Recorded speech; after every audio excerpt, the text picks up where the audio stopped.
Bom, deixa eu só me apresentar. Sou Mário Rino, sou cirurgião oncológico da SBCO, sou pesquisador. E o que eu vou falar um pouquinho mais focado é como nasce a evidência científica em oncologia, tá? O que é que a gente precisa saber e pensar antes de publicar. E antes de começar, eu queria fazer uma provocação com vocês. Vocês confiariam em um tratamento não testado? Eu tenho certeza que a resposta de todos será não. E isso, obviamente, tem implicações profundas e é o cerne da evidência científica, né? A gente precisa de dados robustos para tomar a decisão sobre o que é melhor para os pacientes, quer seja em tratamento, quer seja nos cuidados. Então, falar para jornalistas é chover numa olhada em relação ao quanto a fonte da informação importa na hora dessa tomada de decisão. Tanto para nós quanto para vocês, existe uma certa hierarquização do nível de força daquela evidência científica. A gente pode dividir de uma forma bem grosseira, tá? De fontes primárias, né, que são aquelas publicações, aqueles trabalhos que foram publicados em grandes revistas, que passaram por uma extensa reavaliação por pares, um corpo editorial robusto, como a New England, a Lancet e tantas outras. Alguns estudos publicados também em anais de congresso, como na Associação Americana de Oncologia, e tantos outros congressos que também têm um corpo editorial robusto e passam por revisões antes da publicação, mas também pode lançar mão de outras fontes, como as diretrizes das sociedades, como tem aqui na SPCO, como tem na Oncologia Clínica, e também as fontes terciárias, como da Organização Mundial da Saúde, do INCA, todas elas são fontes que podem ser utilizadas na hora de checagem de uma informação, obviamente sempre lembrando para ter um ceticismo saudável, pensar exatamente na contextualização do que está sendo procurado e cuidado em relação ao tipo de informação que você vai transmitir. Uma das perguntas mais comuns que a gente recebe, principalmente dos jornalistas, é em relação à diferença entre uma pesquisa qualitativa e uma pesquisa quantitativa. As pesquisas quantitativas, elas usam basicamente números e estatística para descrever o resultado daqueles estudos, né? Enquanto as qualitativas, elas focam mais em experiências e percepções dos pacientes. Para dar um exemplo de uma pesquisa quantitativa, a gente pode comparar dois grupos de pacientes com câncer de mama, por exemplo, que sofreram ou receberam um tratamento com quimioterapia. Quando a gente compara a sobrevida ou efeitos colaterais, a gente está fazendo uma pesquisa quantitativa. Se a gente está querendo saber como é que foi a experiência dele durante esse tratamento, como foi a percepção dele do tratamento, ou análise de conteúdo, isso é uma pesquisa qualitativa. E aí vem a segunda pergunta: por que a gente usa tanto a pesquisa quantitativa? Porque para evidência científica, sem números, fica muito difícil você sustentar uma tese ou defender uma evidência. Então, a pesquisa quantitativa, ela consegue, por exemplo, analisar o número de sobrevida, ou seja, o paciente sobreviveu mais num tratamento do que o outro, ou resposta ao tratamento, o tamanho do tumor diminuiu 50% quando comparou um tratamento com o outro, ou o risco de complicações, ou mesmo qualidade de vida. Com as escalas atuais, é possível fazer comparações numéricas em relação à qualidade de vida.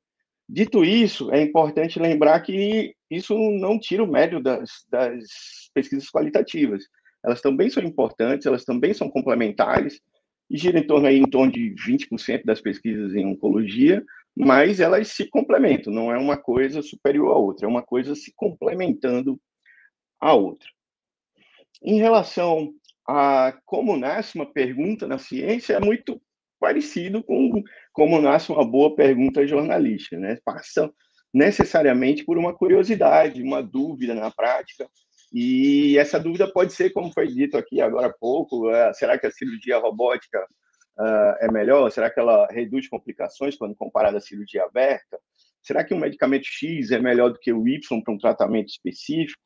E outras coisas que não são necessariamente nem medicamento, nem tratamento cirúrgico, como um apoio psicológico, uma terapia cognitiva, diminui o estresse, aumenta a aceitação do tratamento. Quer dizer, tudo isso, uma boa pergunta vai gerar uma pesquisa. E uma boa pesquisa necessita de um protocolo de pesquisa. O protocolo de pesquisa é um roteiro, é uma receita de bolo. Ele precisa ser seguido e tem um objetivo para existir esse protocolo. Primeiro é a possibilidade desse protocolo ser reproduzido em outros lugares, em outros contextos, para avaliar se os desfechos vão ser semelhantes ou diferentes. Mas geralmente esses protocolos passam por alguns pontos, que é o objetivo da pesquisa, né? Então, qual é a pergunta que esse estudo pretende responder, né? Qual é a população que esse estudo vai usar? Qual é o critério de inclusão desses pacientes? Qual é o critério de exclusão desses pacientes? Detalhar exatamente como vai ser feita a intervenção, quer seja um tratamento ou qualquer outro tipo de intervenção, de forma detalhada, que possa permitir que alguém reproduza esse trabalho em outro contexto, e também como é que esses dados vão ser analisados. Isso tudo pesa muito para a hora de fazer uma ciência que tenha sentido, que seja uma pesquisa coerente e clara. Dito isso, não é muito importante não esquecer que esses trabalhos precisam passar por comitê de ética. Em oncologia, muitas vezes, quando a gente vai iniciar um tratamento novo, a gente começa com pacientes que estão fora de possibilidade de tratamento, isso é muito comum. Então, às vezes, você está comparando um paciente que vai ser encaminhado para uns cuidados paliativos versus alguma droga nova. Então, o comitê de ética é fundamental para ver se toda a estrutura, né, do estudo está sendo passada de forma clara para o paciente aceitar ou não, seguindo todos os preceitos que são já advogados e escritos e registrados em lei. Dito isso, falando apenas de um nuance da cirurgia oncológica que é importante trazer aqui, que a gente segue os preceitos que eu acabei de falar, todos eles, né? Então, quando a gente compara uma cirurgia tradicional com uma cirurgia robótica, por exemplo, ou uma abordagem aberta, como a minimamente invasiva, a gente está comparando dois grupos, duas populações, uma que submeteu a um tipo de tratamento, outra que submeteu a outro tipo de tratamento, e a gente vai avaliar, por exemplo, complicações, tempo de internação, se deu menos dor, recuperação, quando compara um grupo com o outro. Mas tem uma pitadinha aí que é importante lembrar em relação à cirurgia, que os resultados individuais também pesam. Eu gosto de comparar a cirurgia oncológica com um grande chefe de cozinha. Você pode pedir para ele fazer um estrogonofe, você pode entregar os ingredientes iguais para os dois chefes, mas eventualmente vai ter uma pequena diferença no sabor. Então, em cirurgia, os resultados individuais também pesam, mas obviamente que a gente, quando fala em termos populacionais, os grandes estudos é que servem de apoio para a tomada de decisão. E, nesse sentido, outra coisa que deve ser sempre alertada em relação à robustez do trabalho é sobre a randomização.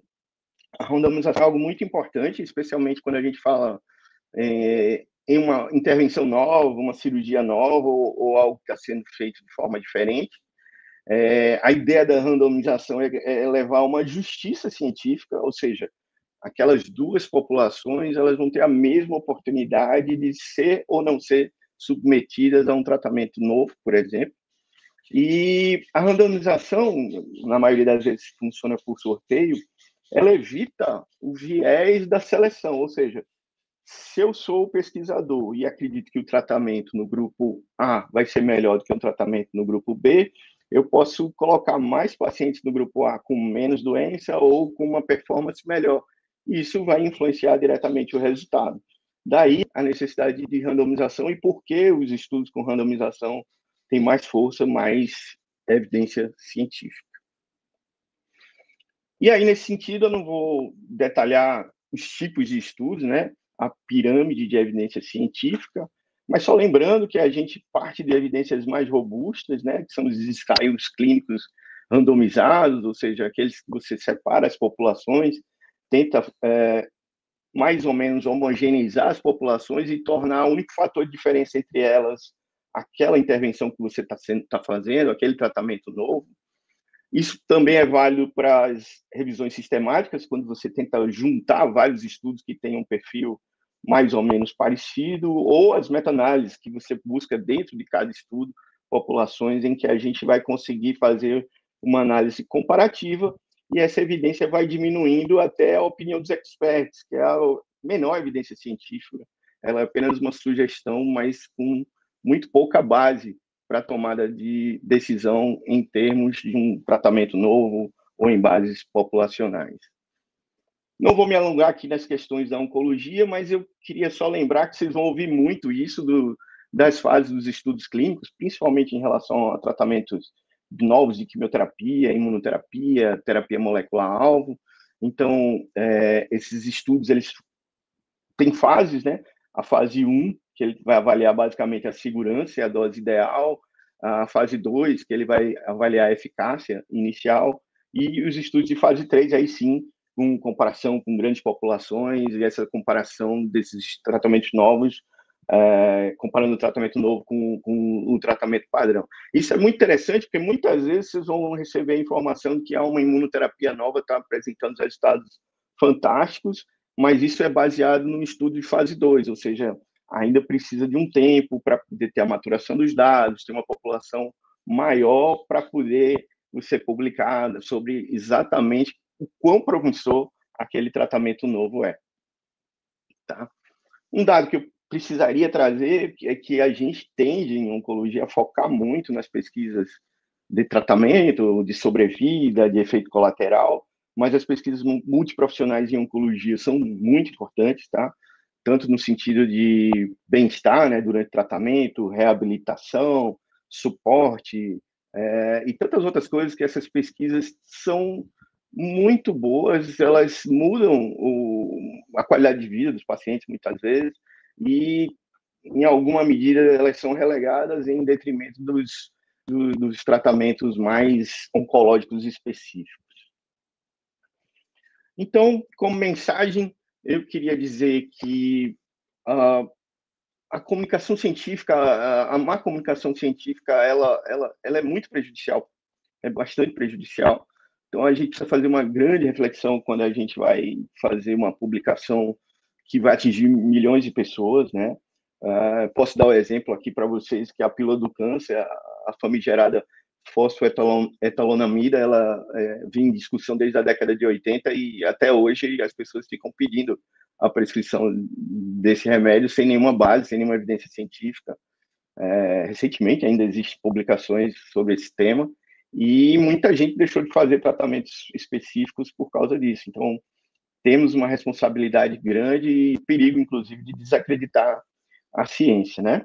E como sugestão fica sempre fazer a reflexão de qual foi a pergunta daquele estudo, se aquele estudo foi uma opinião, se foi observacional, se foi um ensaio clínico, qual foi a fase daquele estudo, qual foi o contexto daquele estudo, se ele está dizendo que ele é promissor quanto?